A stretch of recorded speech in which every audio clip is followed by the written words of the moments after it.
Gift Nifty flat है भाई, अच्छे यूएस के संकेत। ये हमने प्रीएम्प्ट के लिए था मूव इसीलिए क्या, फ्राइडे को भी चले हम, मंडे को भी चले। ये कुछ ये टेक्निकल बाउंस बैक है, कुछ हुआ यूएस में? टेक्निकल है, कुछ नहीं होता प्योरली टेक्निकल है। देखिए इसमें डायरेक्शनलेस मार्केट है। कोई ahead of RBI policy moves. Actually RBI policy को प्रीएम्प्ट कर लिया है कि कुछ नहीं होने वाला। अच्छा देखो, पॉलिसी अभी तक आई नहीं है, लेकिन मेरे पास कम से कम 50 मेल आ चुकी हैं अलग अलग इकोनॉमिस्ट की, एनालिस्ट की, कि इस बार कुछ नहीं होगा, इस बार कुछ नहीं होगा। जैसे माहौल बना रहे हैं कि कुछ मत करना भाई। तो वैसे ही उसको प्रीएम्प्ट करते हुए यूएस मार्केट ने कल एक बाउंस दिखाया, अच्छी बाउंस थी, 400 पॉइंट की रैली डाउ में बनी। टेक्निकल है, कोई कुछ खास ऐसा वहाँ पे हुआ नहीं। इसी हफ्ते इन्फ्लेशन का नंबर आना है।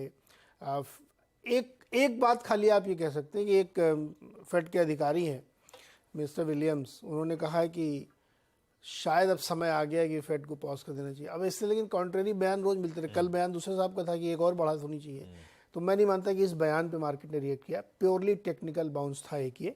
और इंटरेस्टिंग ये है कि ओल्ड इकॉनमी वाले ज़्यादा चल रहे हैं। आप ध्यान रखिएगा, डाउ में सबसे बड़ी तेज़ी थी, नैस्डैक कमज़ोर था क्योंकि टेस्ला गिरा और एप्पल गिरा। एप्पल तो अपने रिजल्ट के बाद से लगातार गिर रहा है। टेस्ला में कल उनके सीएफओ ने इस्तीफा दिया और दूसरे सीएफओ आ गए, तो उसकी वजह से थोड़ा सा मार्केट कमज़ोर है। एक आलोचना ये हो रही टेस्ला की कि अब ट्विटर नहीं, एक्स पे ज़्यादा ध्यान दे रहे हैं, अब अपने मेन बिजनेस पे ध्यान कम दे रहे हैं, इसलिए मार्केट नाराज है थोड़ा उनसे, तो इसलिए टेस्ला कमज़ोर था। तो उनको मजा आ रहा है वहां पे, खूब लिखते हैं। उनका नेचर ही ऐसा है।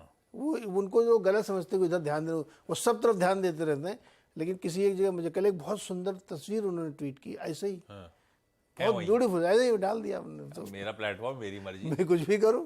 तो इंटरेस्टिंग है कि कल जितने सेक्टर्स चले उसमें financial, industrial, real estate, health care सब चले हैं, केवल टेक्नोलॉजी छोड़ के।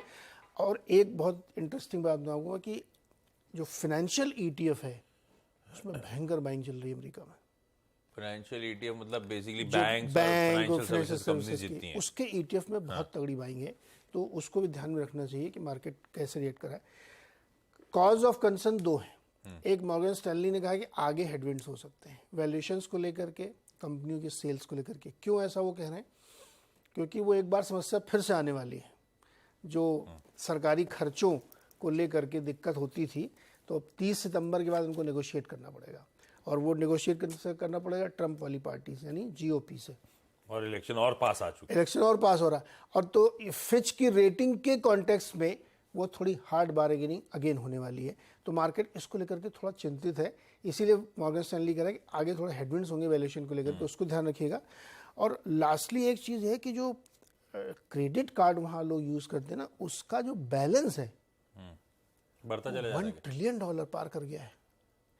हालांकि अभी भी जो कोविड के समय हुआ था उससे कम ही है, लेकिन $1 ट्रिलियन बहुत बड़ी रकम होती है जो आपके खाली उधारी है क्रेडिट कार्ड में भी। मतलब ये थोड़ी सी कंसर्न, इसको भी मॉर्गन स्टैनली हाईलाइट करा कि थोड़ा ये चिंता के कारण बन रहे हैं, बहुत ज़्यादा पैसा लोग खर्च कर रहे हैं। हालांकि मान लो ऐसे ही करते हैं, वहाँ ऐसे ही चलता है, वहाँ सोशल सिक्योरिटी सब कुछ कर देती है। इस कर्ज को उतारने के लिए वो फिर से कर्ज लेंगे, उतार देंगे इसको $1 ट्रिलियन को।